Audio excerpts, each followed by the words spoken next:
Thanks.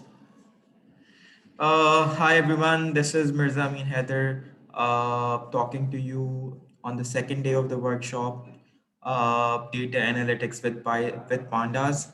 I welcome you all in this second session, and it's glad that there are some people who have actually continued from the previous workshop. There are some people who have just, you know, maybe due to some commitments or whatever. Uh, there's some less there's less attendance today in today's session, but nevertheless still we have 10 to 11 people, and if there are people, we'll continue the show. So I welcome you all again on the second day. If there's any question from the previous workshop, please let me know. I'll be more than happy to address that.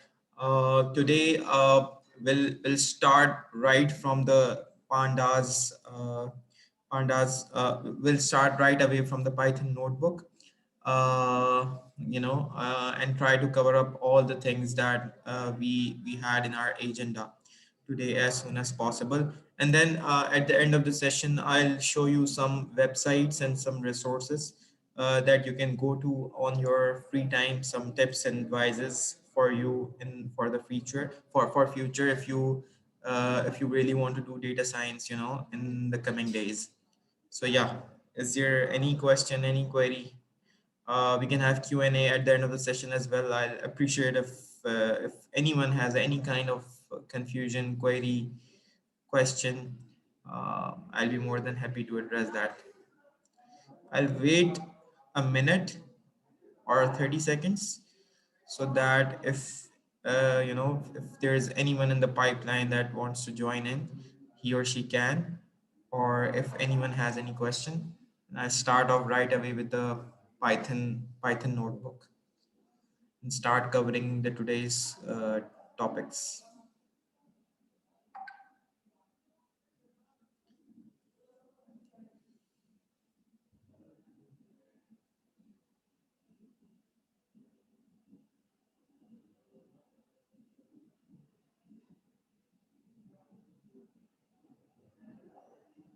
Okay, I think I shall start. Can I share the screen? Okay, please, can you please allow me to share my screen?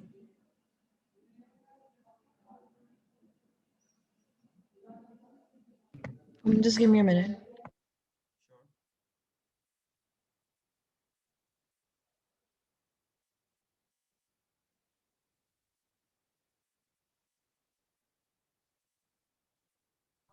I think you can. Could you try? No. Host disabled participant share screening. I'm getting this message.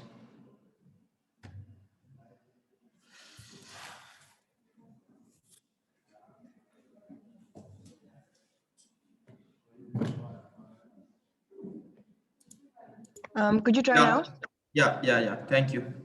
Great, no I problem. am able to share. Yeah, thank you. Okay. Is my screen visible? Yes, it is. Okay. So we discussed yesterday and we ended up with the, okay, there's someone who has a message. Can't listen clearly. I have voice problem. Okay, does anybody has voice problem? Is my voice audible and clear to all of you? Can anyone please, message in the chat, because there's someone who is saying that he's having problem, she's having problem while listening. Yes, voice is clear.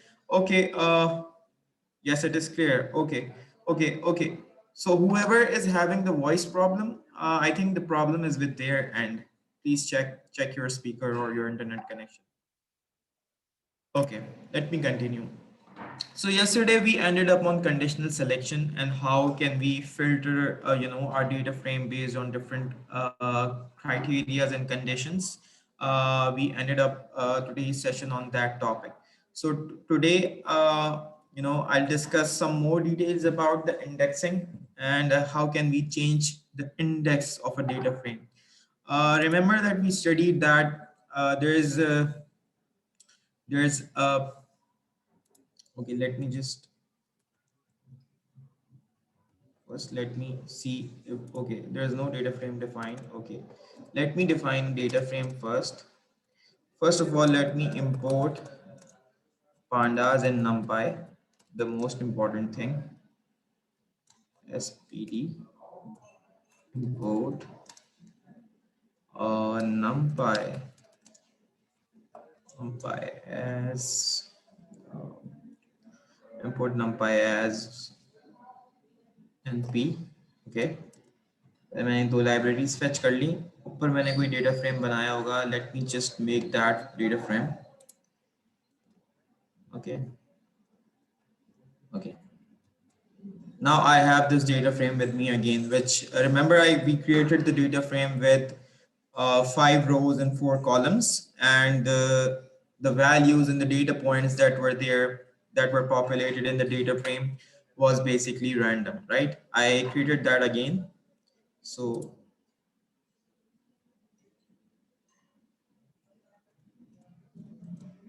I have this data frame again. Okay, okay.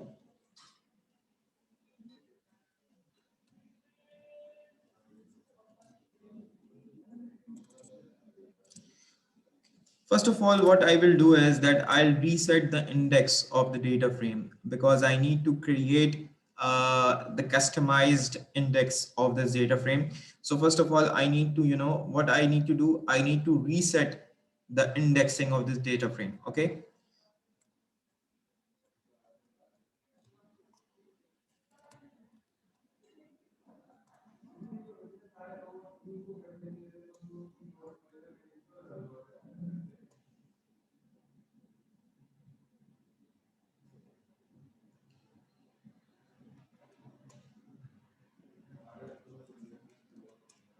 Okay, now we can see that the index has been resetted. Okay, and we have 0, 1, 2, 3, 4 over here and index over here. So currently there is no index. Now let me create an other series. Let me name it as new end.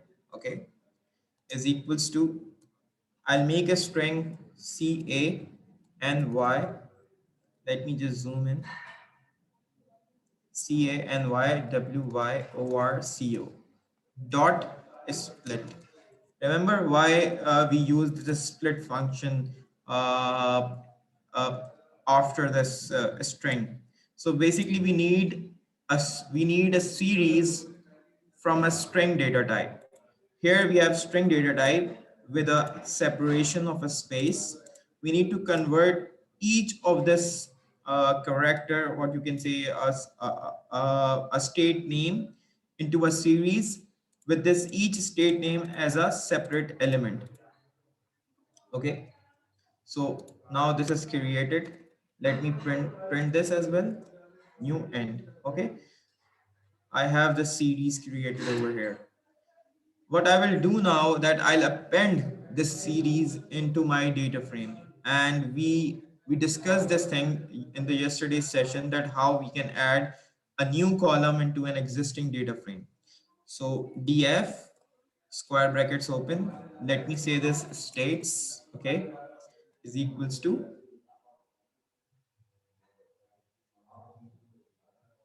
new end. Okay,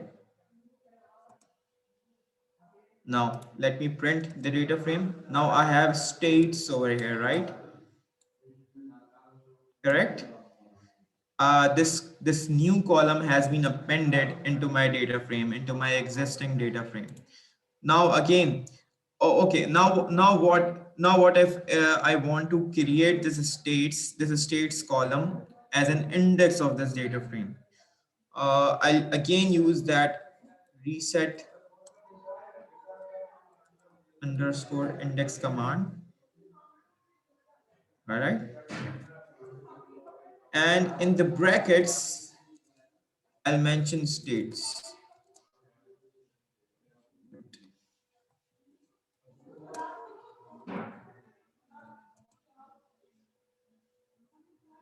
Okay,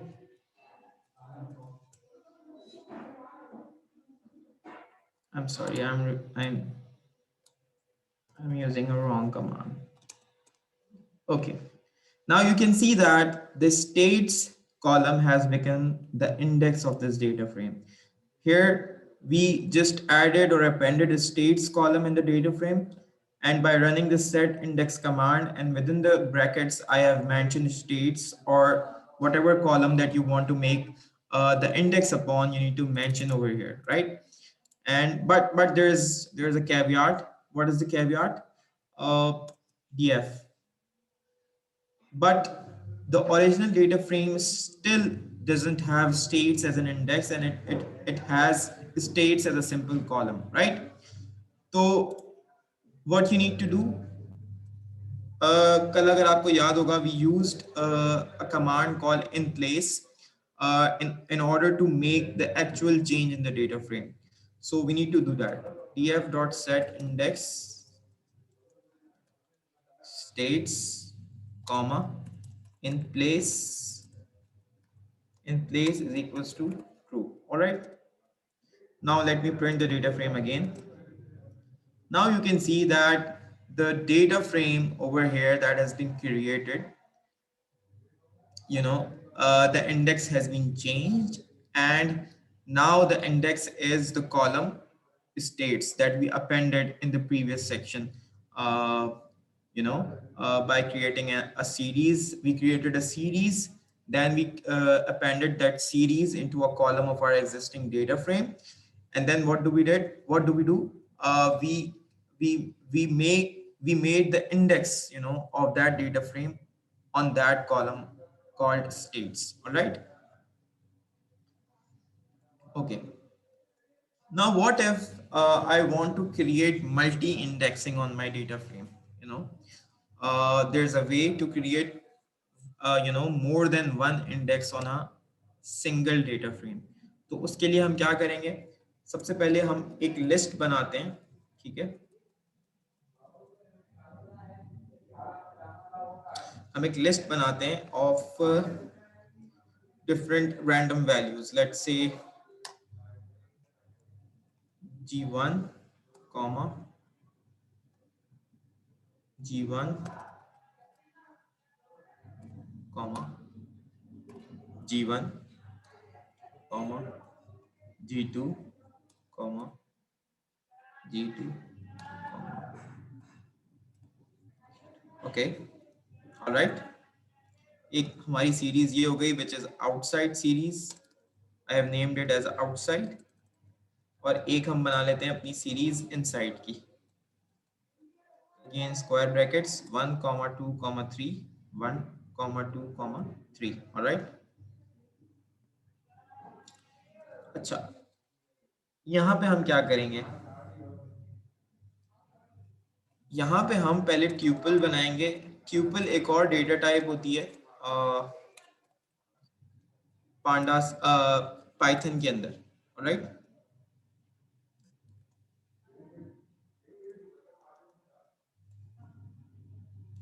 अच्छा, tuple data type पहले हम समझ लेते हैं कि होती क्या है.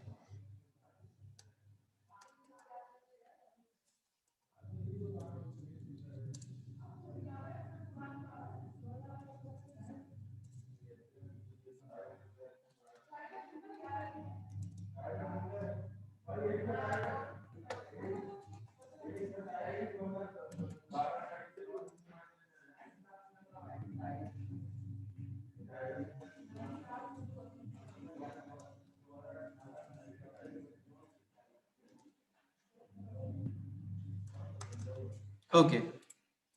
I was making some errors with respect to the tuple name. अच्छा, यहाँ पे अगर आप देखें, ये हमने एक tuple create किया है which is named as A. Okay, इसको print भी कर लेता हूँ. तो इसके अंदर basically tuple का फायदा ये होता है कि you can store multiple data types within a single variable. अगर for example अभी तो हमारे पास यहाँ पर tuple के अंदर सारी strings मौजूद हैं, right?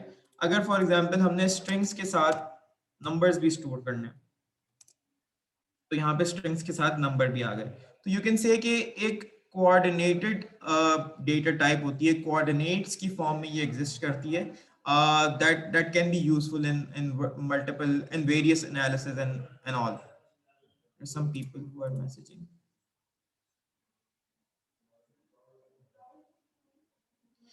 Yes yes yes yes. Okay. अच्छा, एक एक एक कोई मुझसे सवाल ये पूछ रहा है कि what's the difference between dictionary and tuple.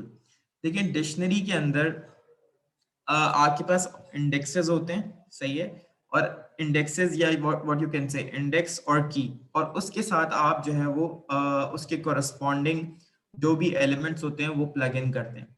Alright. लेकिन ट्यूपल के अंदर there is no such thing as indexing और you know giving a key to each specific pair. अब यहाँ पे आप क्या कर सकते हैं, यहाँ पे आप डिफरेंट डेटा टाइप्स एंटर कर सकते हैं, because there is no such thing as key और इंडेक्सिंग काइंड ऑफ थिंग्स। मतलब आप जो है वो मैन्युअली और कस्टमाइज कर सकें अपनी की को या इंडेक्सिंग को। दूसरी बात ये कि डिक्शनरी जो होती है that can B edited after creating it, लेकिन ट्यूपल जो है वंस इट इज क्रिएटेड वो इम्यूटेबल होता है, या आप कहें कि अनचेंजेबल होता है। सही है। इसके अंदर ऑर्डर भी मैटर करता है, और ऑर्डर भी इसका आप बाद में चेंज नहीं कर सकते। फॉर एग्जांपल A1C, मैं इसको इनिशियलाइज कर रहा हूँ माय ए ट्यूपल। अगर मैं इसको इनिशियलाइज इस तरह कर रहा हूँ कि पहले पोजीशन पे A आ रहा है, फिर 1 आ रहा है, एंड देन C आ रहा है। Once I have created this tuple, I cannot change either the order of the elements nor the value of the elements. Okay. अच्छा, अच्छा, अब मैं क्या करता हूँ, मुझे बेसिकली करना ये है, मैं यहाँ पे आपको एक्सप्लेन करता हूँ। मुझे इस तरीके के कुछ कोऑर्डिनेट्स चाहिए। G1, 1, comma G1, 2, okay, comma G1, 3, so on, और आखिर में मुझे चाहिए G2, 3। ऑलराइट। तो आप कह सकते हैं कि it can be convenient for me if I convert these two list into a tuple। Alright. और उसके लिए भी मैं कमांड यूज करूंगा यहाँ पे zip की। अच्छा, zip क्या करती है मैं आपको भी एक्सप्लेन करता हूँ।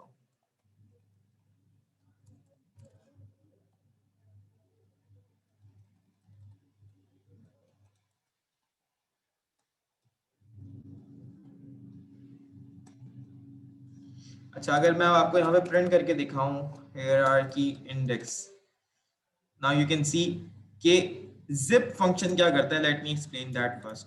ये क्या करेगा, ये हर, देखिए यहाँ पे क्या है, यहाँ पे जो लेंथ है आउटसाइड की इट्स 6, और इनसाइड पे भी लेंथ क्या है 6।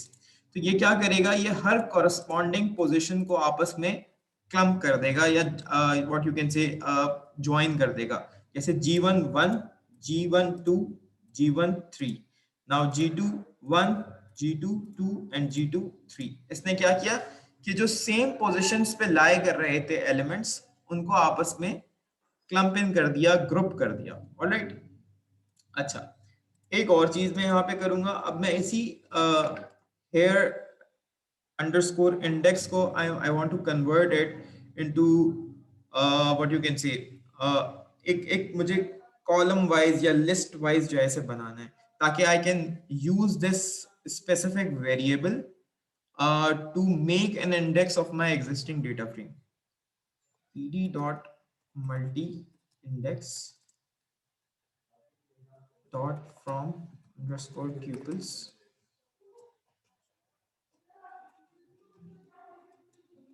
ओके। अब आप देखें, ये एक स्पेसिफिक डेटा टाइप है। अगर मैं आपकी इसको टाइप भी दिखा दूं, अगर आपको इसकी,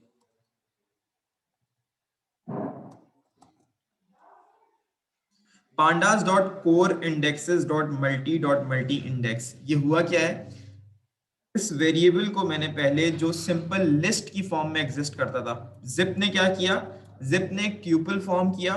ट्यूपल कैसे फॉर्म किया, जिप ने हर सेम पोजीशन पे जो एलिमेंट्स एग्जिस्ट करते थे उनको आपस में ग्रुप कर दिया, ठीक है, और कोऑर्डिनेट्स की फॉर्म में, ओके, और कोऑर्डिनेट्स की फॉर्म में हमारे सामने प्रेजेंट कर दिया, ठीक है। लेकिन इस जिप कमांड की जो आउटपुट आती है वो ट्यूपल की फॉर्म में आती है। हमने आगे इसकी लिस्ट भी लगा दी, so that this tuple is converted into a list. Okay.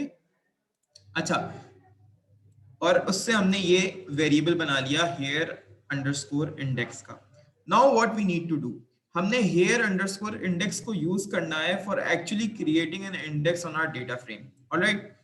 तो उसमें हमें एक इस वेरिएबल को एक खास डेटा टाइप के अंदर कन्वर्ट करना पड़ेगा इंडेक्सिंग की डेटा टाइप के अंदर, so that we can use that variable to create an index on our data frame. तो हमने क्या किया, उसके लिए एक स्पेशल कमांड रन की, pd.multiindex.fromTuples, और ब्रैकेट्स के अंदर we inserted the variable that we created previously, ये वाला वेरिएबल। जब वंस ये क्रिएट हो गया तो यू कैन सी कि इसकी टाइप भी अलग है, और if I print this variable तो ये प्रिंट भी एक दूसरी तरीके से हो रहा है, ये एक कॉलम की फॉर्म में प्रिंट हो रहा है।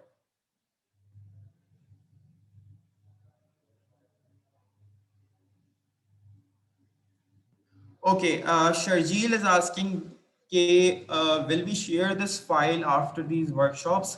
I really don't know. The owners of these files are, the Data Science Society. They will be the better people to, comment on this. लेकिन मैं आपको इस पे ये कहना चाहूँगा, अच्छा मैं फिर बीच में थोड़ी सी एक what you can say, एक थोड़ी सी एडवाइस आप लोगों को देना चाहूँगा, थोड़ा सा इस पे ब्रेक लेने के लिए, जो हम कंटेंट कवर कर रहे हैं। देखें कि कोई भी अगर आपने प्रोग्रामिंग लैंग्वेज सीखनी है, if you want to be comfortable with any kind of programming language, coding आपने करनी है किसी भी लैंग्वेज पे, उसका सिंटैक्स सीखना है, उसमें चीज़ें कैसे होती हैं ये सीखना है, तो इसका सबसे आसान और मतलब और सबसे इफेक्टिव तरीका ये है कि you start doing things on that specific programming language, और ऑब्वियसली आपके पास कोई ना कोई डेटा सेट हो। अच्छा, डेटा सेट्स कहाँ से मिलते हैं ये भी मैं आपको eight the end of the session एक दो वेबसाइट से मैं बता दूंगा। You can fetch data sets from those open source repositories, और वहां पे फिर आप क्या कर सकते हैं, उन डेटा सेट्स के साथ खेल सकते हैं, उन पे अपना हाथ साफ कर सकते हैं। अच्छा, एक और बात देखिए, जैसे ये यहाँ पे एक फंक्शन लिखा हुआ है pd.multi-index from tuples, मुझे ये फंक्शन वाकई में याद नहीं है, ठीक है। अब अच्छा, फॉर एग्जांपल मैं कोई काम कर रहा हूँ, ऑलराइट, और मुझे जो है एक फंक्शन की नीड जो है वो एक बन जाती है। मैं कहता हूँ कि यार कोई हो सकता है कोई ऐसा फंक्शन हो जो ये काम कर सकता हो, तो मैं अपनी नीड के मुताबिक सर्चिंग करता हूँ ऑन इंटरनेट, राइट, और वहां से मैं फिर थोड़ी सी अंडरस्टैंडिंग लेता हूँ, या किसी ने अगर कोई इतना कस्टम फंक्शन बनाया हुआ है वॉट एवर, मैं वो वहां से जाके देखता हूँ, then I use that in in in my actual project whatever which I am doing. तो इसका तरीका यही होता है प्रोग्रामिंग लैंग्वेज को सीखने का। जॉब को ज्वाइन करने से पहले मुझे आर नहीं आती थी इतना अच्छा। जब मेरे पास एक प्रोजेक्ट आया which I actually wanted to do in R, तो जाके मुझे आर जब जाके मुझे आ रही, और it took like 4 to 4 months at least, कि मेरा बिल्कुल हाथ जो है वो उस पे सेट हो गया, and I feel comfortable while working in R. तो अगर ये फाइल्स ना भी शेयर हो तो I don't think there is much problem. बहुत सारे डेटा सेट्स मौजूद हैं, आप उन डेटा सेट्स को जो है वो डाउनलोड करें, अपनी एनाकोंडा या पाइथन एनवायरनमेंट में लोड करें। ये कैसे लोड करते हैं ये मैं सिखाऊंगा आप लोगों को, आगे ये कवर होगा। और जो है वो आप इन पे ये काम करना शुरू कर दें। You can note the content, हम क्या क्या चीज़ें कवर कर रहे हैं, इंडेक्सिंग कवर कर रहे हैं, फिल्टरिंग कवर कर रहे हैं, कंडीशन स्टेटमेंट कवर कर रहे हैं, आगे हम ग्रुप बाय की स्टेटमेंट्स कवर करेंगे, फिर हम ज्वाइनिंग कवर करेंगे, मर्जिंग कवर करेंगे, ओके। देन हम कवर करेंगे कि CSV कैसे लोड करती है। तो आप कंटेंट नोट कर लें भले ही, जैसे ही आप कंटेंट नोट करेंगे तो you can always go back, have a data set with you and start applying things on it. It's not a big deal, ठीक है। Okay, let me move forward. ये मैंने हेयर इंडेक्स का क्या कहते हैं एक डेटा फ्रेम बना लिया। Now again I need to make the data frame. मैं रैंड का फंक्शन यूज करूंगा जो मैंने ऊपर यूज किया था। मैंने किस नाम से फेच किया था, let me just see that, rand n, okay, rand n,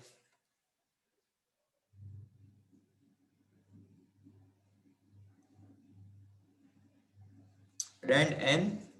कितनी कितनी रोज चाहिए मुझे, 1 2 3 4 5 6, 6 रोज चाहिए मुझे, ओके। कॉलम्स कितने चाहिए, और 2 कॉलम कर लेते हैं, ओके। अच्छा जी, column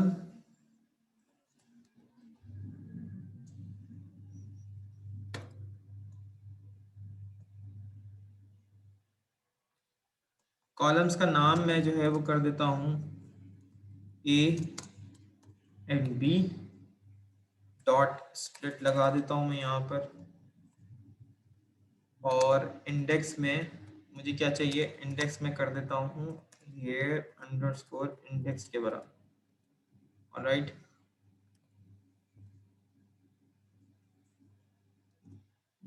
now the data frame has been created. इसको प्रिंट भी करा लेता हूँ। नाउ यू कैन सी कि मेरे पास डेटा फ्रेम है। The dimensions of the data frame is 6x2। We have 6 rows and 2 columns. Column names are A and B, और आप इंडेक्सिंग देख सकते हैं। G1 and G2 is the primary index, and then I have 1 2 and 3, 1 2 and 3। all right, अच्छा, अगर multi index table हो आपके पास, जैसा कि यहाँ पे इस वक्त में हमारे पास है, तो how we can fetch different rows and different subsets of this type of data frame. Again हम जो है वो लॉक की कमांड यूज कर सकते हैं। Lock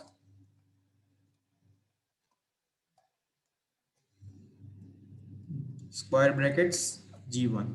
alright, now you can see कि G1 जहां पे था वो वाली रोज हमारे पास आउटपुट में सामने आ गई। It has printed the rows that which were basically associated with the G1 index. अच्छा, okay, what if I want to select a specific row from the rows that are associated with G1 index? तो उसके लिए भी आप df lock G1 करें पहले, सही है, सारी G1 वाली रोज सेलेक्ट हो गई। उसके अंदर आप एक और डॉट लगाएं, लॉक एक और लगाएं, एंड नाउ 1। अब आपके पास सिर्फ पहली रो आ रही है -0.497114 -0.754070। ओके, अच्छा, एक और चीज, df.index.names। देखिए आपने इंडेक्स को कोई नाम नहीं दिया यहाँ पर। इंडेक्स एग्जिस्ट करते हैं दो आपके पास, G1 एंड 1 2 3। एक G1 एंड G2 वाला इंडेक्स है which is your primary index, and then you have 1 2 and 3 which is your secondary index, but they don't have any names associated with them। तो अगर हमने इनको नेम्स असाइन करने हैं for example, तो हम किस तरह करेंगे? जैसे हमने अभी पहले यहाँ चेक कर लिया df.index.names, यहाँ पे कोई नेम इस वक्त डिस्प्ले नहीं हो रहा है, नन कॉमा नन आ रहा है। तो हम यहाँ क्या करेंगे, df.index.names is equals to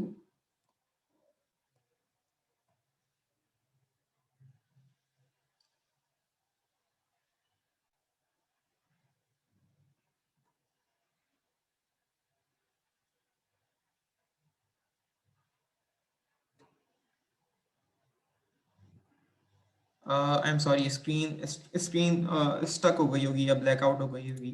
now again, is my screen visible?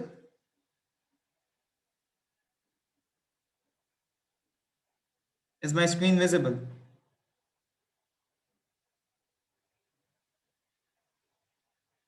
Okay, okay, thank you। Okay, पहले वाले का हम नाम देते हैं ग्रुप, दूसरे को हम दे देते हैं नाम। ऑलराइट, मैं फिर से प्रिंट करता हूँ। देखिए now the indexes have their separate names. G1 and G2 जो हमारे पास इंडेक्स था, we have the index name group assign to it, and 1 2 3 जहां पे था हमारे पास, we have num assign to it. ये भी प्रिंट कर देता हूं मैं आपको। देखिए पहले नन नन प्रिंट हो रहा था, now we have group and num being printed as the index name. Alright,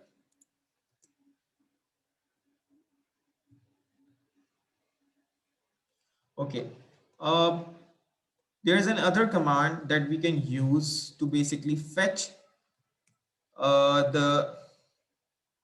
the different rows of a data frame, which is xs, df.xs, और यहाँ पे हम G1। अगेन यहाँ पे वो रोज प्रिंट हो गई जिनके साथ G1 प्राइमरी इंडेक्स एसोसिएटेड था। Okay, we can also print multiple we can also print multiple multiple rows, or we can have multiple selection criteria on the basis of indexes by using this XS command. अब for example मुझे जीवन से associated जितनी रोज हैं वो भी चाहिए, and मुझे फॉर एग्जाम्पल सिर्फ रो 2 चाहिए of G one. So df dot access square brackets G one comma 1, सिर्फ 1 प्रिंट हो गई. जीवन कॉमा 2 सिर्फ 2 प्रिंट हो गई. ऑलराइट. ऑल्सो अगर मुझे मुझे मुझे मुझे सारी वो रोज चाहिए जिन पे सेकेंडरी इंडेक्स 1 असाइंड है. मतलब it doesn't matter if it is assigned to G1 और G2. मुझे सारी रोज चाहिए जिनके साथ सेकेंडरी इंडेक्स 1 असाइंड है. तो हम क्या करेंगे, df dot access 1 comma level is equals to num. Now you can see मैं यहाँ पे सिर्फ df प्रिंट कर लेता हूँ ताकि हम लोग यहाँ पर कंपैरिजन कर सके. Let me just zoom out a little bit. अब देखें, अब मैंने यहाँ पे df dot access 1 comma level is equals to num किया था.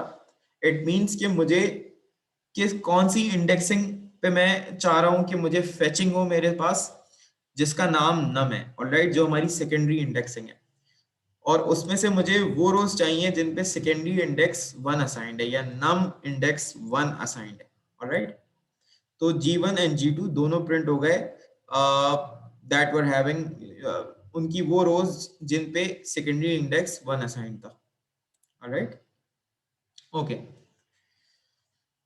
इंडेक्सिंग जो थी वो यहाँ तक ही थी. There is another very very important topic जो कि जिसकी मैनिपुलेशन और जिसकी हैंडलिंग आप लोगों को आनी चाहिए, विच इज बेसिकली मिसिंग डेटा. आप जहाँ पर भी आप भले ही खुद रिसर्च कर रहे हो and you are collecting a primary data, या आप इंटरनेट किसी किसी ओपन सोर्स रिपोजिटरी से you are fetching some data, आपको उसमें ब्लैंक वैल्यूज या NA वैल्यूज या नल वैल्यूज जरूर मिलेंगी. इट मीन्स कि उसके अंदर गार्बेज वैल्यूज जरूर होंगी. मिसाल के तौर पे आपके पास लेट्स से आप कोई इनकम का डेटा जो है वो कलेक्ट कर रहे हैं, ठीक है. तो मे बी आपके मैं यहाँ पे आपको इस तरह से कर देता हूँ, इस डेटा फ्रेम को थोड़ा सा बेहतर बनाता हूँ, थोड़ा सा इसे स्पेसिफिक करता हूँ. This is very generic. Let me say this is name. Alright, this is name. Name में पहला नाम मैं डाल देता हूँ व्हाट्स इट, जॉन. दूसरा नाम मैं डाल देता हूँ पीटर. तीसरा जो है वो रिकॉर्ड एग्जिस्ट करता है but we don't have any name associated with it. May be consensus करते वक्त नेम मिस हो गया हो या मिस स्पेल हो गया हो या मिस आउट हो गया हो, whatever, we don't know. B में मैं कर देता हूँ let's say age. Okay, John की एज थी जी 15. पीटर की एज हमें नहीं मिल पाई due to some XYZ reasons. और लेट्स से जो एनोनिमस बंदा है जिसका नाम हमें नहीं पता, उसकी एज थी लेट्स से 50. ये कोई एजेड बंदा है. And here we have income. Alright, income में मैं कह देता हूँ John since he is already 15 he doesn't have any income. np.nan. Alright, Peter की जो सैलरी है इट्स $20,000 या वॉट एवर PKR. और जो आखिरी बंदा है इसकी भी सैलरी हमें नहीं पता, तो np.nan. राइट, हमने ये डेटा फ्रेम क्रिएट कर लिया. Let me print this data frame. We have John in the first place, in the first row. Age, John की एज है वो 15 है. We don't have any information with regards to his income. Then I have Peter, उसकी age मुझे नहीं पता, उसकी income 20,000 है. एंड देन आखिर में जो भी बंदा है इसकी सिर्फ एज पता है, विच इज बंदा या बंदी है, इट्स उसकी जो एज है वो 50 है. ऑलराइट, लेट्स से मुझे सारी वो रोज ड्रॉप करनी है जिसके अंदर किसी एक जगह भी NaN एग्जिस्ट करता है. सही है। अच्छा, यहाँ पे लेकिन प्रॉब्लम ये होगा कि यहाँ पे सारी रोज ही ड्रॉप हो जाएंगी if I wanted to drop a row which have even a single entry of NaN। तो मैं एक रो और ऐड कर देता हूँ यहाँ पे, फॉर एग्जांपल जूलिया की। ओके, जूलिया की as is 21 and income is 18,000। okay, now we have fourth entry as well। इसके अंदर you can see कि कोई भी NaN वैल्यू नहीं है। now what if I want to drop all the rows which have at least one NaN in them? So df dot drop Na।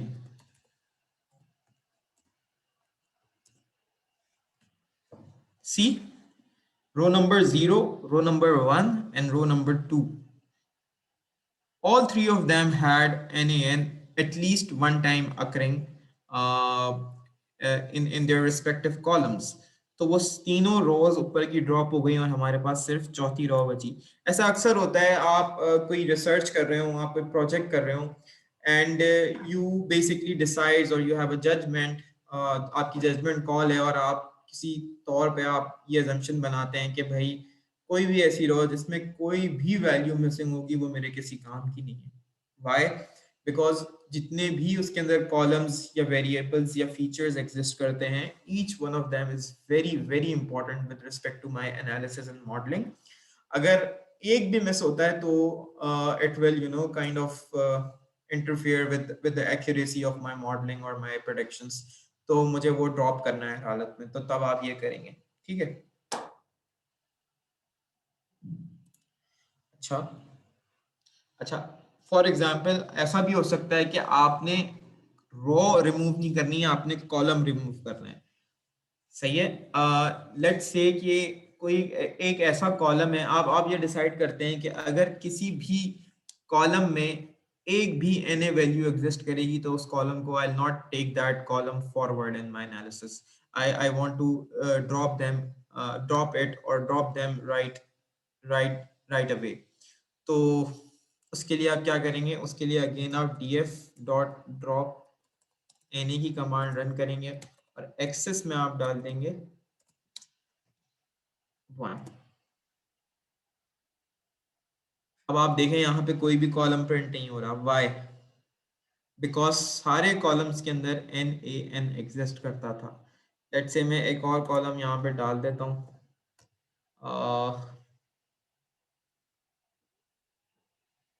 Let's say mark. Okay, mark की as is 35 and income is 10,000। now let's see। अच्छा, अभी भी NaN आ रहा है।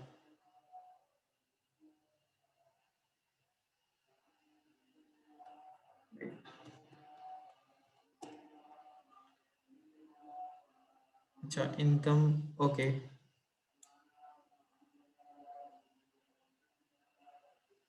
अच्छा, अभी भी okay. Income income में मैं सब पॉपुलेट कर देता हूँ। Let me do this as 5,000 and this as 3,000। अब मैं प्रिंट करता हूँ। इनकम का कॉलम प्रिंट हो गया। Y? because there was no NA value being populated in the income column। all right। अच्छा, इसी तरह df डॉट ड्रॉप Na। अच्छा, बाय डिफॉल्ट अगर df डॉट ड्रॉप Na करेंगे तो वो रोज को ड्रॉप करेगा और उन रोज को ड्रॉप करेगा जिसके अंदर कोई एक भी Na वैल्यू एग्जिस्ट करती है। तो बाय डिफॉल्ट वो रोज को रिमूव करता है। अगर आप एक्सेस इज इक्वल टू 1 कर देंगे तो फिर वो विद रिस्पेक्ट टू कॉलम करेगा रिमूवल। और आप एक्सप्लिसिटली भी इसे बोल सकते हैं x is equals to 0 for removing the rows to be to be on safe side। अगर आप डिफॉल्ट फंक्शन जो भी उसके डिफॉल्ट पैरामीटर्स हैं वो अगर आप यूज नहीं करना चाहते हैं, you want to be extra safe, तो आप x is equals to 0 करें, तब भी वो जो है वो रोज रिमूव करेगा। ऑलराइट। अच्छा, ऐसा भी हो सकता है कि आप कहें कि अच्छा मुझे ऐसा नहीं करना कि अगर एक भी एन ए वैल्यू आए तो ड्रॉप कर दूं। हो सकता है उसके अंदर कुछ यूजफुल इंफॉर्मेशन फिर भी एग्जिस्ट करती हो, तो उसमें मे बी आप हो सकता है कि कोई ऐसा थ्रेशोल्ड लगा दें कि अगर एक रॉ के अंदर 2 से कम नॉन एन ए वैल्यूज हैं तो उसे उड़ा दो, अदरवाइज उसे रखो। तो आप किस तरह करेंगे? df डॉट ड्रॉप एन ए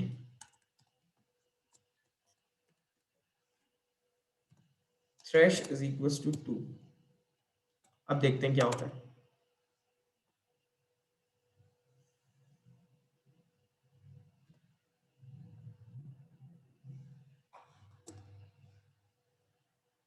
देखें अब क्या हुआ है। कौन कौन सी रोज रिमूव हुई हैं? 4 रोज थी और चारों की चार हमारे पास आ गई हैं। अच्छा, मैं इसे कम ज्यादा करके देखता हूँ, देखते हैं क्या होता है। अब हमारे पास सिर्फ 0th row, 3rd row and 4th रो रह गई। ठीक है, क्यों? क्योंकि क्योंकि इसके अंदर 3 या 3 से ज्यादा नॉन एन ए वैल्यूज थी। ठीक है, और उसके अलावा जितनी भी रोज हैं, देखें यहाँ पे कौन सी रह गई? 0th row, 3rd row and 4th row. 0th row, 3rd row and 4th row. Alright, row number 1 and row number 2 remove हो गई। एक सेकंड, मैंने रॉन्ग डेटा फ्रेम प्रिंट किया। तो फर्स्ट एंड सेकंड रो क्यों रिमूव हो गई? Because it had an N A value, और उसके अंदर जो नॉन एन ए वैल्यूज थी वो 3 से कम थी। Non N A values first row में कितनी है? 2। इसी तरह non N A values second row में कितनी है? 2। That's why it's being removed. Alright, और 0th row, 3rd row and 4th रो हमारे पास आ गई बिकॉज इसके अंदर जो नॉन एन ए वैल्यूज की अमाउंट है दैट इज ग्रेटर देन और इक्वल टू 3। राइट, इस तरह से भी हम कर सकते हैं।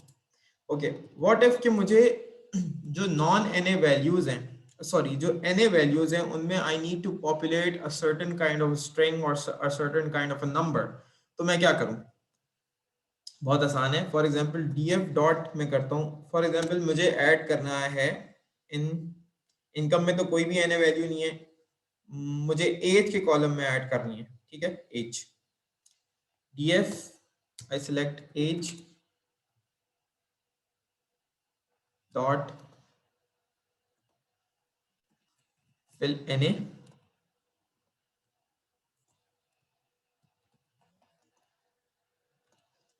value is equals to fill value। ठीक है,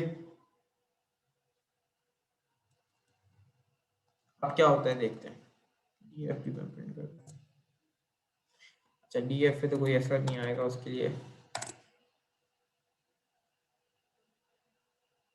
देखिए अब क्या हुआ, मैं इसको असाइन कर देता हूँ।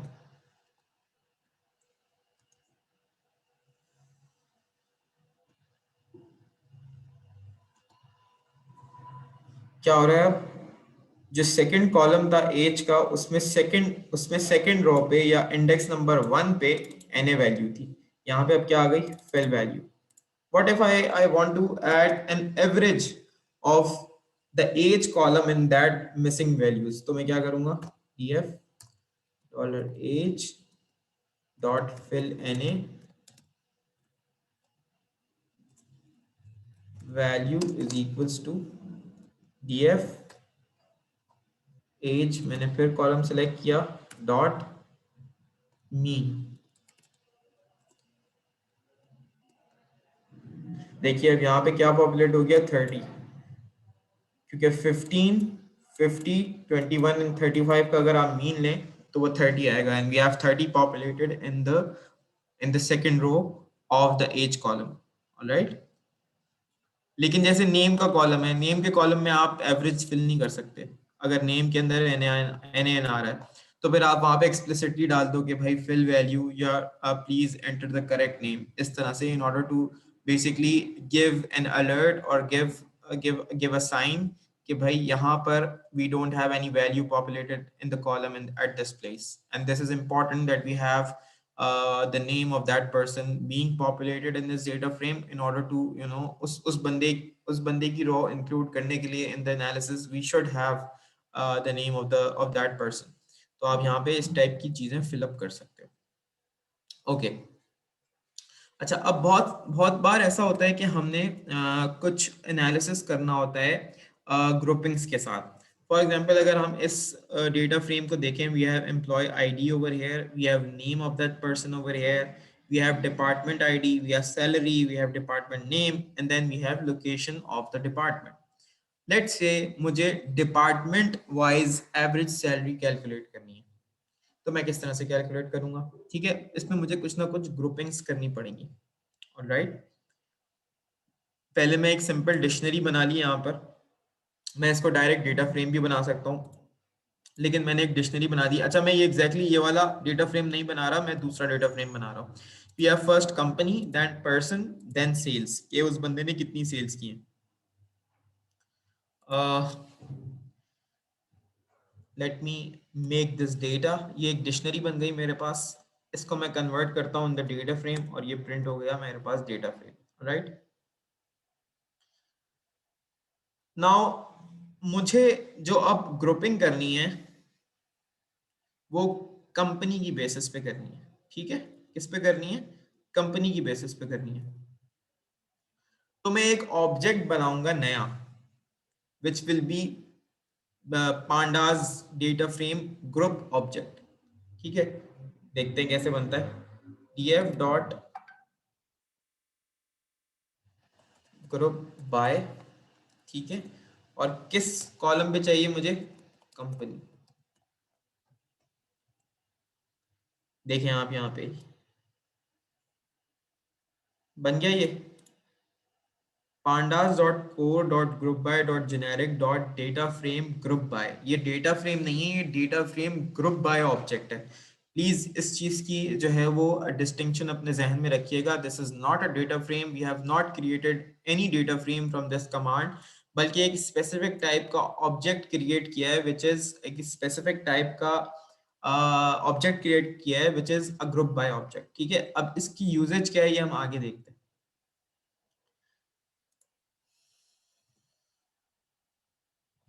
अच्छा, ये भी किसी वेरिएबल की फॉर्म में स्टोर नहीं हुआ है. This is basically in our, ये अभी हमारे पास सामने आ रहा है. If I want to store this object in some variable, let's say by company is equals to df dot group by company. Okay, तो ये ऑब्जेक्ट अब स्टोर हो गया in the variable by underscore comp में. अब let's say मुझे different different statistics calculate करनी है इस कंपनी पे. ठीक है, तो अब मैं क्या करूंगा? लेट्स से मुझे कैलकुलेट करना है कंपनी पे mean mean of the sales और एवरेज ऑफ द सेल्स, यानी कि हर कंपनी का की एवरेज सेल्स क्या है. ठीक है, तो मैं क्या लिखूंगा? By dot com dot mean. अब इस फंक्शन को जब मैं यूज करूंगा तो वो सिर्फ वो कॉलम्स अकाउंट फॉर करेगा जो न्यूमेरिक कॉलम्स होंगे और जिन पे we can calculate the averages. सही है. अब यहाँ पर पर्सन के कॉलम पे you can not calculate the average. Why? Because it's a string column. But on the other side, there's another column called sales that is a numeric column, and we can definitely calculate the average on this column. तो हम इसको run करके देखते हैं. तो देखें sales का average यहाँ पे आ गया. Company, with respect to company, हर कंपनी की क्या एवरेज सेल्स है ये हमारे पास आ गई. ठीक है, ओके. इसी तरह स्टैंडर्ड डेविएशन है.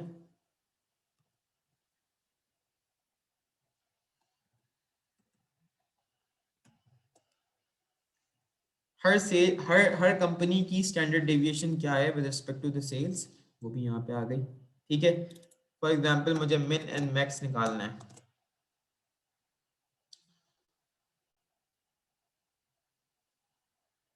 अच्छा, यहाँ पे इसने क्या किया? मिनिमम एंड मैक्सिमम निकाला हर कंपनी का, जैसे एफबी में मिनिमम क्या था 243, तो एफबी में 243 मिनिमम आ गया और उसके करस्पॉन्डिंग जो पर्सन की वैल्यू थी वो भी आ गई, ऑलराइट।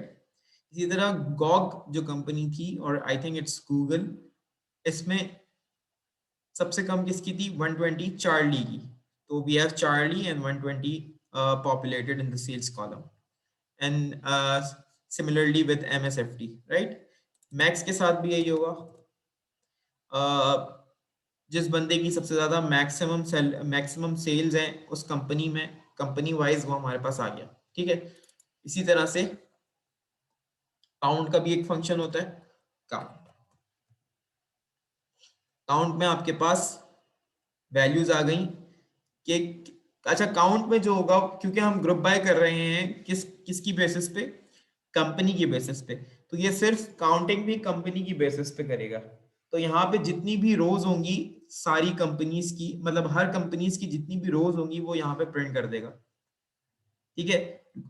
गॉग की भी हमारे पास दो हैं, एमएसएफटी की भी दो हैं, और एफबी की भी दो हैं, तो इसने 2222 प्रिंट कर दिया, ऑलराइट। अच्छा, ये फिर आप ग्रुपिंग्स जो हैं वो एक कॉलम की जगह मल्टीपल कॉलम्स पे भी कर सकते हैं, that is something advanced and you should look at your own. यहाँ पे सिंपल आप करेंगे ये कि ग्रुप बाय में आप एक कॉलम की जगह दो कॉलम मेंशन कर देंगे with in the square brackets, alright. अच्छा, एक और फंक्शन होता है group by function, describe function. ये देखते हैं क्या करता है, by underscore com dot describe. अब ये क्या कर रहा है, ये हर कंपनी वाई, ये कंपनी वाइज जो है वो सेल्स का काउंट, उनका मीन, उनकी standard deviation, minimum 25th percentile, 50th percentile, 75th percentile और मैक्सिमम वैल्यू आपको यहाँ पे प्रिंट करके दे रहा है, ऑलराइट। अच्छा, आगे के टॉपिक्स कवर करने से पहले let's take 5 to 10 minutes break and we'll resume again on, it's 5:33 right now, we'll resume at around 5:40, all right। अगर किसी का क्वेश्चन है इन बिटवीन तो you can message in the chat and I'll look into it and I'll be more than happy to address that.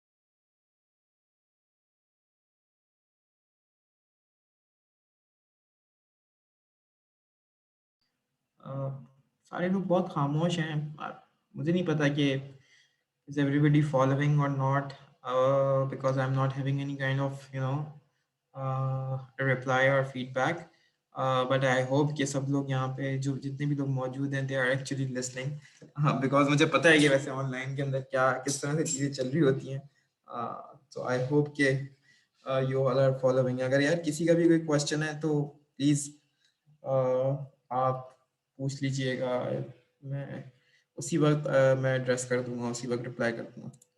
Let me share my screen again, okay. अच्छा, अब मैं कोशिश करूंगा कि जितनी भी चीज़ें बाकी बची हैं that are important things, I will try to cover them as quick as possible, as soon as possible, ताकि बाद में at the end of the session जो चीज़ें मुझे थोड़ी सी शेयर करनी है आप लोगों के साथ वो मैं कर दूँ। अच्छा, now we'll come to the very important topic, merging, joining and concatenating, okay। अच्छा, बहुत सारी दफ़ा ऐसा होगा आप जब काम कर रहे होंगे ऑन योर डिफरेंट प्रोजेक्ट्स और on your different data sets, तो ऐसा बहुत इसके चांसेस बहुत ज़्यादा हैं कि एक से ज़्यादा डेटा सेट्स या टेबल्स में आपके पास डेटा मौजूद हो, और कुछ इंफॉर्मेशन आपके पास एक टेबल से आ रही हो और कुछ इंफॉर्मेशन आपके पास दूसरे टेबल से आ रही हो। इन दैट सिनेरियो आपको टेबल्स को आपस में ज्वाइन करना पड़ता है, राइट।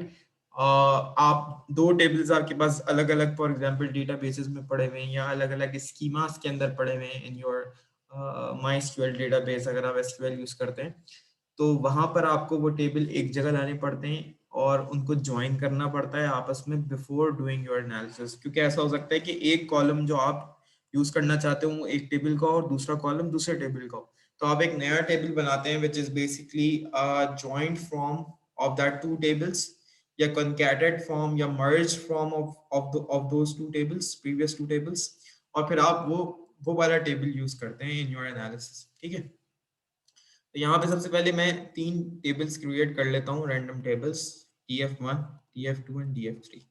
मैं आपको दिखा भी देता हूँ df1 में आपके पास क्या है, simple a b c d 0 1 2 3 is the index. ठीक है, df2 में we have a b c d again the column names, indexes are 4 5 6 7, and df3 में we have a b c d 8 9 10 and 11। अच्छा अच्छा, ये 3 डिफरेंट टाइप्स हैं joining की। We have concatenation, then merging and then joining. Merging and joining, you can say, are kind of similar things. Concatenation, you can say, is a kind of superficial way of merging two tables or joining two tables. इसमें होता ये है कि simple रोज जो हैं वो उठ के आ जाती हैं आपके पास, या कॉलम्स उठ के आ जाते हैं और वो ज्वाइन हो जाते हैं। मैं आपको एक्सप्लेन करता हूँ सिंपल, मतलब कि फर्क क्या है और what's the exact working of this concatenation, और आपस में फर्क क्या है, डिफरेंस क्या है। मैं क्या करता हूँ, सबसे पहले pd डॉट concat, और लिस्ट की फॉर्म में I pass the data frames df1, df2 and df3। Alright, अब नाउ यू कैन नोटिस कि हुआ क्या है। सबसे पहले df1 आ गया, df1 में 4 कॉलम्स ही थे a b c and d, और इंडेक्सेस क्या थे 0 1 2 3। सबसे पहले df1 की वैल्यूज हमारे पास आ गई, फिर इन्हीं के नीचे इन्होंने df2 की वैल्यूज जो है सिर्फ पेस्ट किए हैं। It's remember what I said कि बहुत ही superficial kind of joining and merging है, ये सिंपल पेस्टिंग हो जाती है, क्लम्प हो जाते हैं आपस में, there is no logic behind it. इसी तरह df2 की वैल्यूज आप देख लें, यहाँ पे आ गई 5 6 4 5 6 एंड 7, a4 से लेके d7 तक। इसी तरह फिर df3 की वैल्यूज आ गई। ठीक है, अच्छा अब प्रॉब्लम देखें क्या हो सकता है। अगर मैं फॉर एग्जांपल एक्सेस चेंज कर दूं, यहाँ पे मैंने विद रिस्पेक्ट टू रोज कंकैट किया है, अगर मैं विद रिस्पेक्ट टू कॉलम्स कंकैट करूं तो क्या होगा, प्रॉब्लम हो सकता है। क्या प्रॉब्लम हो सकता है देख लेते हैं, pd डॉट कंकैट,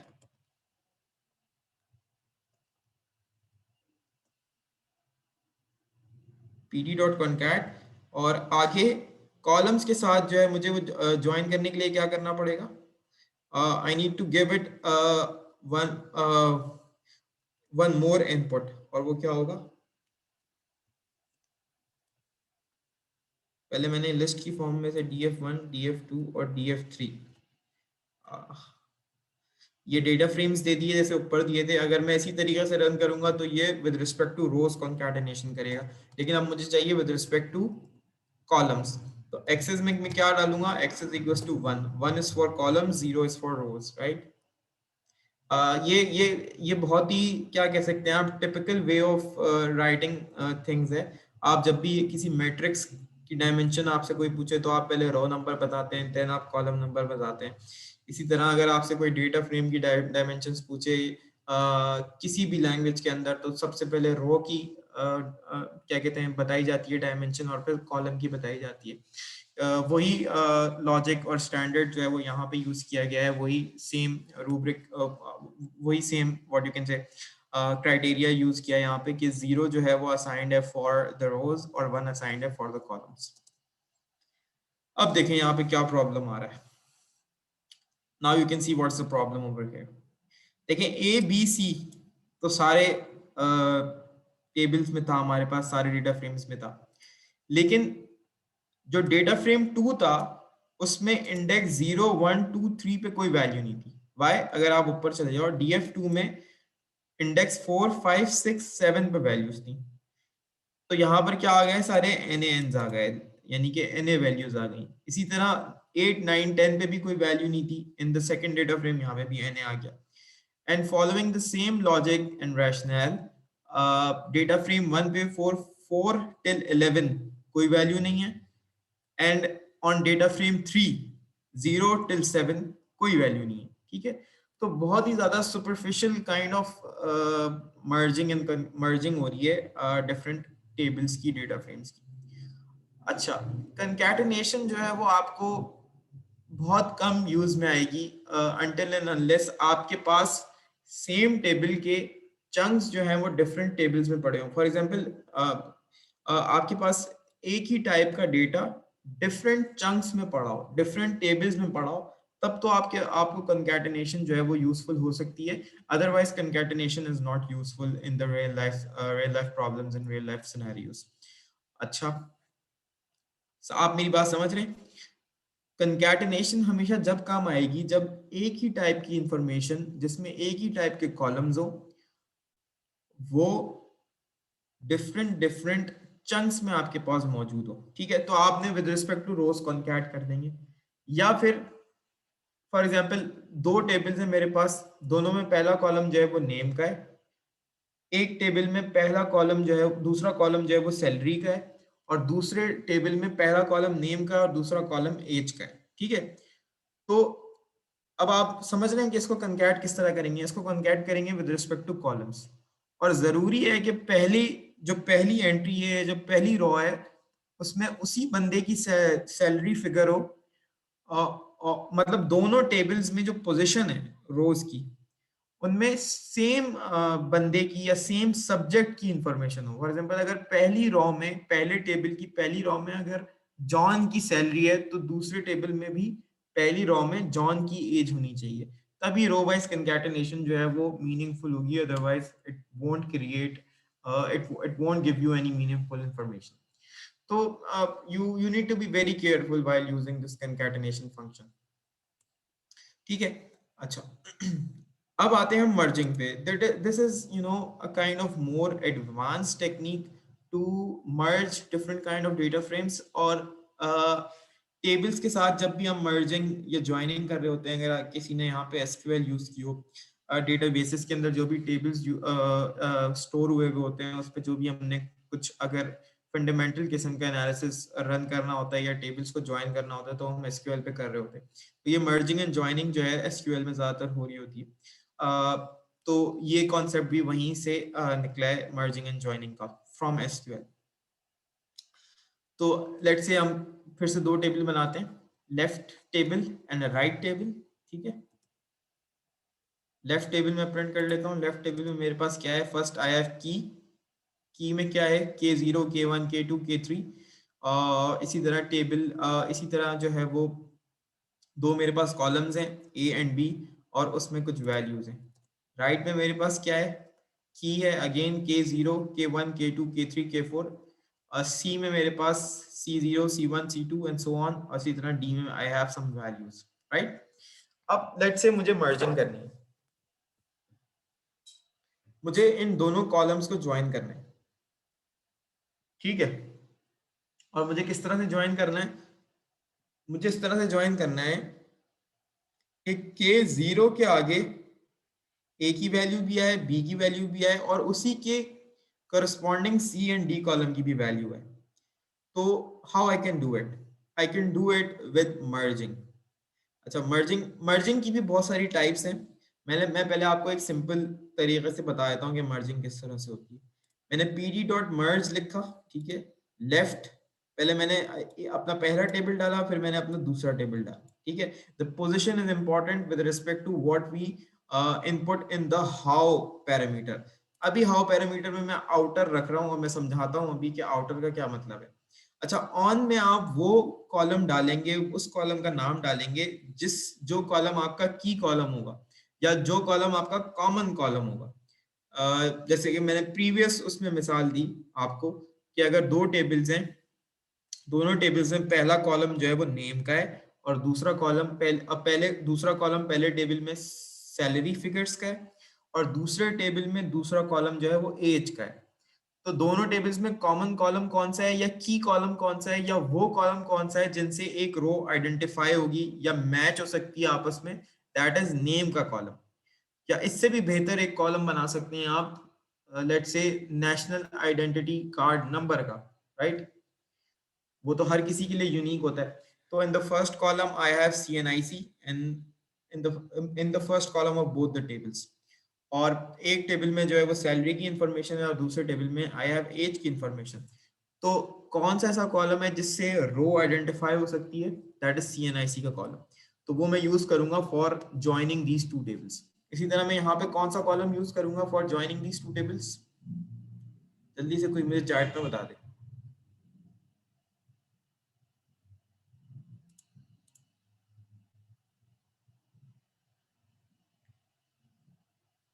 कोई भी सुन रहा है तो चैट में बता दे प्लीज।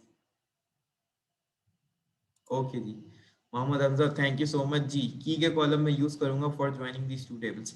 तो ऑन में मैंने यहाँ पे रख दिया की, राइट। अब देखें हुआ क्या है। आउटर ज्वाइन क्या करता है? अच्छा, अब देखें एक प्रॉब्लम हो सकती है। प्रॉब्लम क्या हो सकती है कि ऐसा हो सकता है कि कुछ रोज जो हैं या कुछ एक एक बंदे की देखें, ऐसा हो सकता है कि एक बंदा है मार्क, ठीक है। मार्क की एज की इंफॉर्मेशन तो मेरे पास मौजूद है, इसका मतलब मार्क की एंट्री मेरे पास सेकंड टेबल में मौजूद होगी। लेकिन फर्स्ट टेबल में लेकिन मेरे पास मार्क की सैलरी की इंफॉर्मेशन नहीं है, ठीक है। तो क्या होगा, मार्क की जो एंट्री है वो फर्स्ट टेबल में एग्जिस्ट नहीं करेगी, ठीक है। तो ये प्रॉब्लम है। अच्छा, अब यहाँ पे जो है वो मैटर करता है कि what type of join criteria और merging criteria you are using. अगर मैं यहाँ पे आउटर रखता हूँ, how is equal to outer, तो वो करेगा क्या कि वो सारी कीज का यूनियन ले लेगा, ठीक है। अगर यूनियन लो आप की टेबल वन में जो कीज मौजूद है उनका और टेबल टू में जो कीज मौजूद है उनका, तो यूनियन क्या बनेगा यहाँ पर? KO K1 K2 K3, KO K1 K2 K3, ये तो सब में ही है, K4 इसमें नहीं है। तो यूनियन क्या बनेगा? K1 K1 K2 K3 K4 and KO। मैंने मिस कर दिया पहले, KO, ओके, ठीक है। ये यूनियन बनेगा। तो आउटर ज्वाइन क्या करेगा, वो यूनियन बनाएगा की कॉलम का और उसके विद रिस्पेक्ट टू सारी वैल्यूज पॉपुलेट कर देगा। अब क्योंकि K4 की इंफॉर्मेशन हमारे पास मौजूद नहीं थी इन माय फर्स्ट टेबल, तो A और B में क्या पॉपुलेट हो गया, NaN। मैं इसको आपको उससे भी समझा देता हूँ। एक और मैं डेटा फ्रेम क्रिएट करता हूँ यहाँ पे, लेट्स से सैलरी का, ठीक है। सैलरी में PD डॉट डेटा फ्रेम, मैं वो वाला डेटा फ्रेम भी बना लेता हूँ जिसकी मैं बार बार मिसाल दे रहा हूँ। सबसे पहले आ गया नेम, ठीक है। नेम में मैंने डाल दिया मार्क, ठीक है। और मैंने डाल दिया लेट्स से जूलिया, जो मैंने पहले मिसाल दी थी। और इसको मैं ये लिस्ट की फॉर्म में है तो मुझे इसको स्क्वायर ब्रैकेट्स में पास करना पड़ेगा। और मैं एक और बंदा यहाँ पे डाल देता हूँ, लेट्स से एरन, ओके। ये हो गया मेरा नेम, ठीक है जी। सैलरी, सैलरी की इंफॉर्मेशन में डाल देता हूँ यहाँ पर। सैलरी जी मार्क की है 5000, जूलिया की है 8000 और एरन की है 3000, ठीक है। और एक और मैं कॉलम क्रिएट करता हूँ एज का, age is equal to PD dot data frame, ठीक है जी। इसमें भी मैं डालता हूँ सबसे पहले नेम,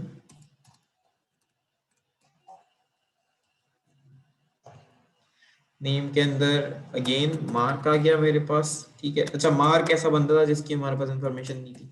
जूलिया आ गई हमारे पास, एरन आ गया हमारे पास, मार्क की इंफॉर्मेशन नहीं है। और एक और नया बंदा है जो मेरे पास है, वो है लेट्स से नया बंदा या बंदी है, लेट्स से एमिली, ठीक है। ओके, किसी का क्वेश्चन है? Left and left outer are same. I have one question. What is the major difference between right and left join? Like if we just change the table placement, we can use left inside instead of right if we are using. अच्छा, ये मैं समझा देता हूँ। मैं समझ गया आपकी क्वेरी, आलमगीर क्या है, मैं समझाता हूँ। मैं पहले ये टेबल क्रिएट कर लूं, then I will come to your question, no problem. अच्छा, और भी कोई है? Sure, okay. अच्छा, आलमगीर ने एक सवाल पूछा है, he has confusion with respect to what does the right join mean and what does the left join mean. अभी मैं राइट और लेफ्ट ज्वाइन पे आया नहीं हूँ, मैं वो जब आऊंगा तो आपको वो डिफरेंस भी बताऊंगा, एंड आई होप कि वो आपको कंफ्यूजन क्लियर ना हो जाए, और अगर ना हो तो प्लीज बताइएगा। मैं आपका सवाल समझ गया एग्जैक्टली क्या है, ठीक है। अच्छा, नेम नेम आ गया यहाँ पे, और एज का मैंने बना दिया कॉलम एक और। एज लेट से इनकी 10 साल है, इनकी 15 साल है, इनकी 20 साल है, और इनकी 25 साल है, ठीक है। 5-5 साल का डिफरेंस है, ऑलराइट। अच्छा, ये बन गए ये बन गए दोनों कॉलम। सैलरी भी मैं यहाँ पे ले आता हूँ, और एज भी मैं यहाँ पे। सैलरी प्रिंट हो गई, और ये एज प्रिंट हो गई, राइट। ये दो डेटा फ्रेम्स मैंने प्रिंट कर लिए। अच्छा, अब मैं करता हूँ इनकी मर्जिंग, ठीक है। मैं यहाँ पे रखता हूँ सैलरी का। अच्छा, इससे फर्क नहीं पड़ता आप यहाँ पे कौन सा रखें और वहां पे कौन सा रखें, इनकी पोजीशंस मैटर नहीं करती। क्यों, मैं ये समझाता हूँ आपको। सैलरी मैटर करती है एक तरह से, लेकिन you can play with it. कैसे प्ले कर सकते हैं मैं आपको अभी समझाता हूँ। सैलरी एज आ गई। अभी मैं आउटर ज्वाइन समझा रहा हूँ, तो मैं आउटर ही रखता हूँ, और ऑन में मैं क्या रख देता हूँ यहाँ पर, नेम। क्यों नेम क्यों रख रहा हूँ? क्योंकि अब मेरा जो की कॉलम है वो नेम का है, नेम कर दिया मैंने। अब आप देखिए, मार्क की एज की इंफॉर्मेशन नहीं थी हमारे पास, तो वो आ गया वहां पे NAN। और एमिली की मेरे पास सैलरी इंफॉर्मेशन नहीं थी, दैट्स व्हाई मेरे पास क्या आ गया, NAN। लेट से अब मैं ये चाहता हूं कि मुझे सिर्फ उन बंदों की एज पता चल जाए जिनकी मुझे सैलरी पता है, ठीक है। क्या मतलब, मुझे मार्क की एज पता चल जाए, जूलिया की एज पता चल जाए, और एरन की एज पता चल जाए, ठीक है। तो सैलरी मैंने कहाँ रखा हुआ था, पहले, और एज मैंने रखा हुआ था बाद में, ठीक है। तो हाउ में मैं करूंगा, लेफ्ट। लेफ्ट से ये होगा, जो मैं पहले टेबल मेंशन कर रहा हूं, it will become my source table, ठीक है।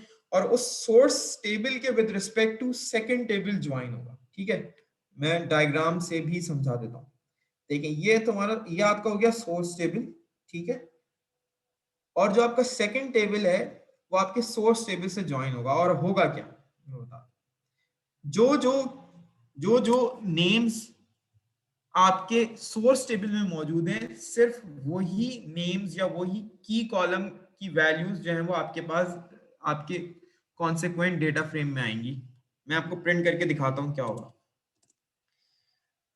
देखिए, अब सिर्फ मार्क, जूलिया और एरन की इंफॉर्मेशन आ रही है इन आर कॉन्सेक्वेंट डेटा फ्रेम, क्योंकि मार्क की एज मुझे नहीं मौजूद नहीं थी मेरे एज वाले डेटा फ्रेम के अंदर, तो वहां NAN प्रिंट हो रहा है। जूलिया की एज थी वो आ गई, और एरन की एज थी वो भी आ गई। अच्छा, एक और चीज आप यहाँ पे, एक और चीज आप नोटिस करें कि यहाँ पर ऑर्डर भी मैटर नहीं करता। यहाँ पे जूलिया सेकंड पोजीशन पे आ रही थी, यहाँ पे जूलिया फर्स्ट पोजीशन पे आ रही थी, लेकिन क्यों? क्योंकि आपने की कॉलम डिफाइन कर दिया, तो इट डजेंट मैटर कि पोजीशन जो है वो अगर आगे पीछे भी हो, वो उसको मैच कर देगा, ठीक है। वो ढूंढेगा भाई जूलिया यहाँ पे फर्स्ट नंबर पे एग्जिस्ट करती है, डजेंट मैटर, वो ढूंढेगा if Julia exist at any place in the second column, in the second table, तो वो उसको उससे ज्वाइन कर देगा, ठीक है। अच्छा, लेट से मैं कहता हूं कि मुझे क्या करना है, मुझे जिन बंदों की एज पता है, मुझे उनकी सैलरी पता करनी है, सही है। जिन बंदों की एज की इंफॉर्मेशन मेरे पास है, मुझे सिर्फ उन बंदों की जो है वो सैलरी की इंफॉर्मेशन चाहिए। तो मैं से कर देता हूँ right.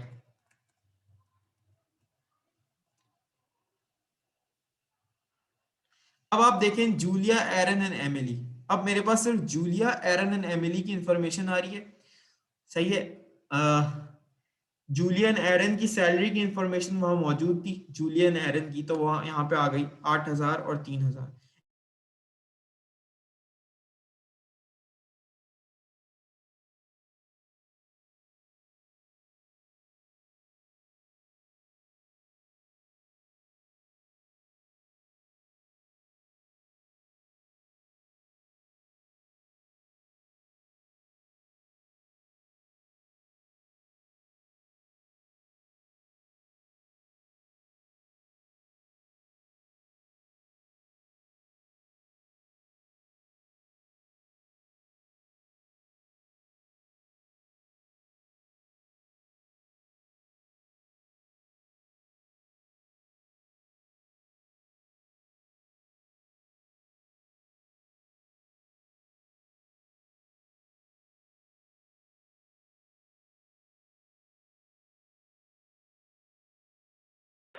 Probably Mean got disconnected.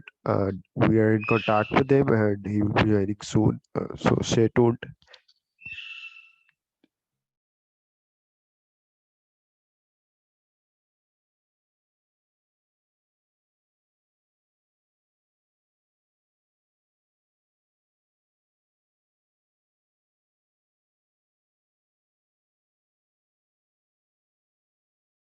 ये करेगा कि जो इंटरसेक्शन होगी या जो कॉमन की कॉलम कॉमन की जो है वो नेम्स होंगे सिर्फ उनको प्रिंट करेगा। जैसे यहाँ पे कॉमन क्या है, जूलिया एंड एरन, तो ये सिर्फ ये दोनों, सिर्फ इन दोनों की एंट्रीज को ज्वाइन करेगा। वी हैव जूलिया एंड एरन, सही है। तो ये क्योंकि दोनों में एग्जिस्ट करती थी, तो when I use the inner join method, तो वो भी जो है वो यहाँ पे प्रिंट हो गया। somebody, मेरी स्क्रीन शेयर हो रही है आप लोगों के साथ? हेलो? जी जी, अब ओके शेयर हो रही है, अब शेयर हो रही है, पहले नहीं हो रही थी। ओके अब okay, share- sorry sorry sorry sorry sorry, okay, let me just reiterate what I was saying a minute ago. देखें, मैंने आपको लेफ्ट ज्वाइन का बताया और राइट ज्वाइन का बताया। लेफ्ट ज्वाइन में ये होता है कि जो कॉलम, जो टेबल आप पहले यहाँ पे एंटर करेंगे इन योर pd.merge फंक्शन, वो सिर्फ उन सिर्फ उसके अंदर जो की कॉलम्स एग्जिस्ट करते होंगे सिर्फ उनको उठाएगा और उनको मर्ज कर देगा with the second data frame. इसी तरह अगर आप राइट मेथड यूज करेंगे फॉर मर्जिंग और ज्वाइनिंग, तो वो सेकंड टेबल में जो आपके पास की कॉलम नेम्स पड़े होंगे सिर्फ उनको उठाएगा और उनको ज्वाइन कर देगा विद योर फर्स्ट टेबल। ठीक है। अगर आप इनर मेथड यूज करते हैं तो इनर मेथड में क्या करेगा, वो सिर्फ इंटरसेक्शन यूज करेगा। देखें, इनर ज्वाइन में वो सिर्फ इंटरसेक्शन यूज करता है। इट मींस कि जो नेम्स कॉमन होंगे इन बोथ द टेबल्स सिर्फ उनको ज्वाइन करेगा। Late me print. तो यहाँ पे सिर्फ जूलिया एंड एरन, सिर्फ दो नाम ऐसे थे जो कि दोनों टेबल में एग्जिस्ट करते थे, तो उसने सिर्फ उनकी एंट्रीज को आपस में ज्वाइन कर दिया। ठीक है। अच्छा, ज्वाइनिंग भी एग्जैक्टली यही होती है। ये डायग्राम्स के थ्रू भी आप समझ सकते हैं। These diagrams are readily available on Google if you want to search them. Joining के अंदर एग्जैक्टली ये काम होता है जो मर्जिंग के अंदर होता है, but the only difference is कि सिंटेक्स का फर्क है और सिर्फ लिखने का फर्क है। सही है। So I don't want to go into the details of it because I'm short on time as well as on internet का ही मसला बन सकता है। ठीक है। इसी तरह से बहुत सारे फंक्शंस हैं you can apply on your data frame. कुछ फंक्शंस में आप यहाँ पे आपको करके दिखा देता हूँ। लेट्स से मैं अपना एक व्हाट डू आई से अपना एक कस्टमाइज्ड फंक्शन बनाता हूँ। डेफ टाइम्स 3 का फंक्शन मैं आपको बनाता हूँ। ठीक है। जो कि इनपुट लेगा x की। ठीक है। और रिटर्न क्या करेगा, ये रिटर्न करेगा x इंटू 3। ऑलराइट, ये फंक्शन मैंने एक बना दिया अपना। अच्छा, अब मैं क्या करूंगा, सॉरी, अब मुझे ये फंक्शन अप्लाई करना है अपने एक डेटा सेट पे। सही है। डेटा सेट में वो यूज करता हूँ सैलरी का। फॉर एग्जाम्पल मैं एचआर का बंदा हूँ और एचआर जो है मैं बहुत अच्छा हूँ। सही है। मेरी कंपनी बहुत अच्छी है और वो कहती है कि भाई सारे बंदों की सैलरीज जो है वो आप डबल कर दें। तो मैं क्या करूंगा, डेटा फ्रेम मेरा कौन सा था, सेल का। ठीक है। सेल में मेरे पास कौन सा कॉलम के अंदर सैलरीज मौजूद थी, मैं देख लेता हूँ जाके। अच्छा, यहाँ पे सेव नहीं हुआ वो, देख लेता हूँ। सैलरी का ही कॉलम था, SAL, कैपिटल SAL।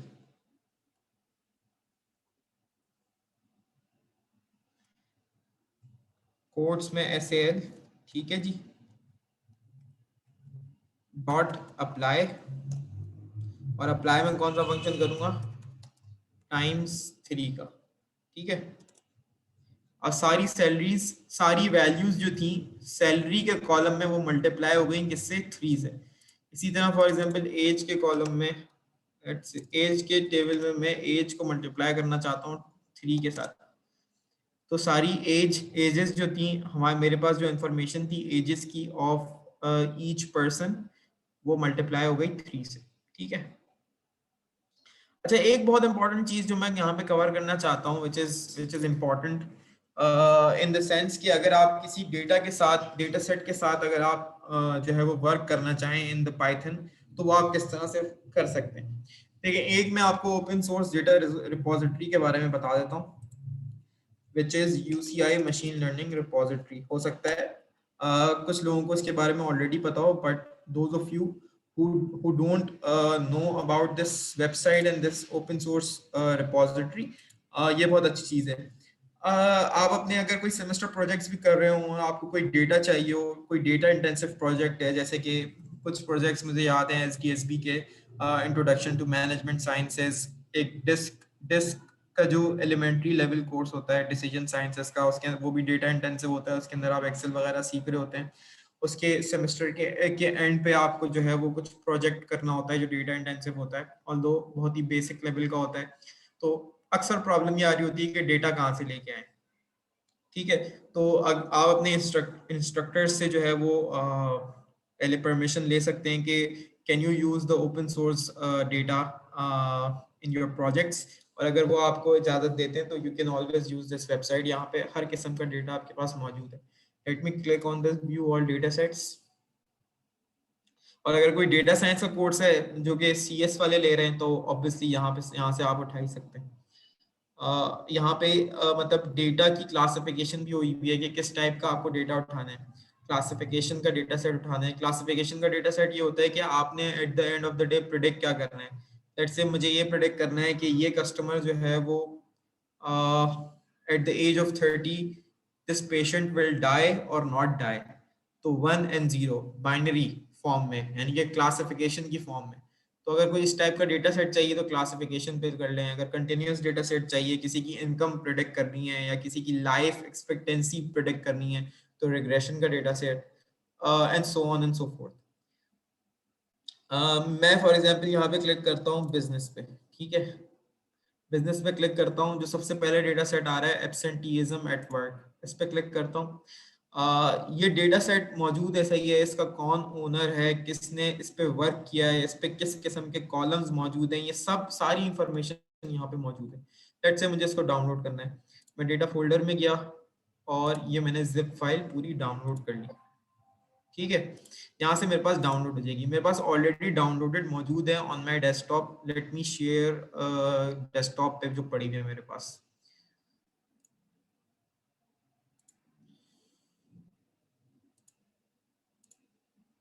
ठीक है जी, मैं ये गया अपने डेस्कटॉप पे। ये मेरे पास एब्सेंटीइज्म एट वर्क और एब्सेंटीइज्म एट वर्क दोनों फाइल्स पड़ी हुई हैं। ये इस फाइल का फॉर्मेट जो है वो .xls है। .xls मींस के इट्स एन एक्सेल फाइल। और इस फाइल का जो फॉर्मेट है, let me show you the properties, इसका फॉर्मेट है .csv। .csv क्या होती है, अगर किसी को पता हो कि वो एक्सेल की फाइल ही एक कंप्रेस्ड फॉर्म में जो है वो ट्रांसफॉर्म हो जाती है, और जितने भी कॉलम्स होते हैं वो कॉमा से सेपरेट हो जाते हैं। सही है, वो कॉमा सेपरेटेड फाइल होती है। मैं इसको खोल के दिखा देता हूँ। यहाँ तो वैसे ही खुलेगी जैसे ये होती है। अच्छा, यहाँ तो एक्सेल के अंदर तो ये सही खुलेगी। अगर मैं किसी इसको नोटपैड वगैरह में खोलूँ, लेट मी सी अगर ये नोटपैड में खुल सकती है। हाँ देखिए, ये नोटपैड में खुली हुई है। सबसे पहला कॉलम कौन सा है, आईडी। तो जितनी भी पहले कॉमे से जितनी भी वैल्यू है वो सारी आईडी की वैल्यूज हैं। उसके बाद क्या है, रीजन फॉर एब्सेंस, यानी कि पहले कॉमे के बाद जो जो वैल्यूज एग्जिस्ट कर रही हैं वो क्या है, रीजंस फॉर एब्सेंस है। ठीक है, तो ये कॉमा डिलिमिटेड फाइल बन जाती है। ये एक्सेल से you can always transform your Excel file into a CSV file. मैं आपको खोल के दिखा देता हूँ कैसे। अच्छा, ये अब CSV खुल गई। देखिए, ये एक्सेल फाइल है, राइट। इस पे आप जाएंगे फाइल, सेव एज में, डेस्कटॉप, ये नाम यही रहने दें, और CSV की फॉर्म में अगर आप इसको सेव करेंगे तो ये कॉमा डिलिमिटेड सेव हो जाएगी आपके पास। अच्छा, नाउ कम्स द क्वेश्चन कि अगर फॉर एग्जांपल हमारे पास कोई CSV फाइल हो या कोई एक्सेल फाइल हो जो मुझे पाइथन की environment में import करनी है, I want to import that file into my Python environment and I want to work on that file with Python, तो मैं किस तरह से करूँगा?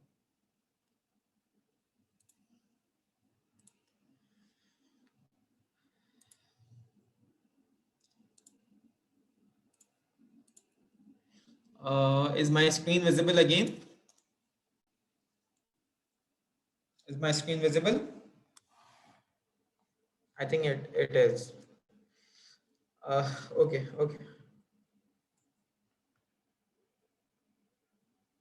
Okay. अब मैं यहाँ पे क्या करूँगा? df is equals to pd dot read underscore csv. Okay. Bracket में अब यहाँ पे मैं पाथ दूंगा on which my file is stored. c colon brackets. सबसे पहले मैं डालता हूँ यहाँ पर यूजर मैं देख लेता हूँ बल्कि डायरेक्ट क्या पाथ है. आप प्रॉपर्टीज पे क्लिक करेंगे तो पाथ आ जाएगा उस फाइल की.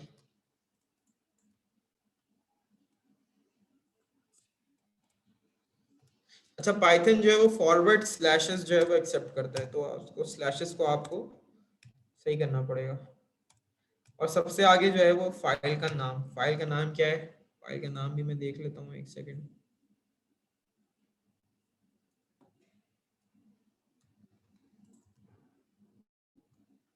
फाइल का नाम absenteeism@work.csv.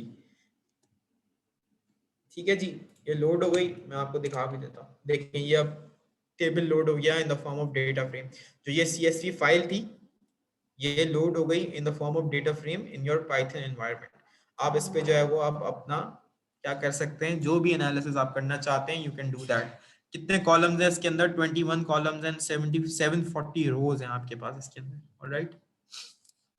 अच्छा, फॉर एग्जांपल अगर आपने CSV फाइल नहीं करनी, आपने एक्सेल फाइल ही करनी है, तो इसमें आप सिंपल ये करेंगे read_excel. ठीक है. और मेरे पास एक और फाइल जो है वो स्टोर्ड है on my desktop which is an Excel file .xls. नाम उसका वही है absenteeism@work, लेकिन ऑब्वियसली क्योंकि वो एक्सेल फाइल है तो उसके आगे जो है वो जो उसका व्हाट यू कैन से जो पाथ होगा, जो एक्सटेंशन होगी, इट वुड बी .xls. अच्छा जी, अब यहाँ पे कोई मसला आ रहा है कि अच्छा अनसपोर्टेड फॉर्मेट. ओके, अच्छा लेट मी सी क्या प्रॉब्लम है. या तो मैंने फाइल सही से स्टोर नहीं की होगी, या फिर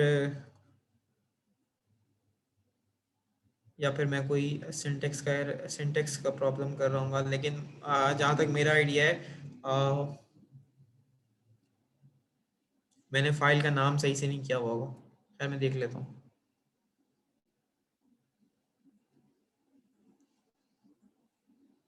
ओके, absenteeism@work ये खुला हुआ तो नहीं है, इसको मैं क्लोज करता हूँ.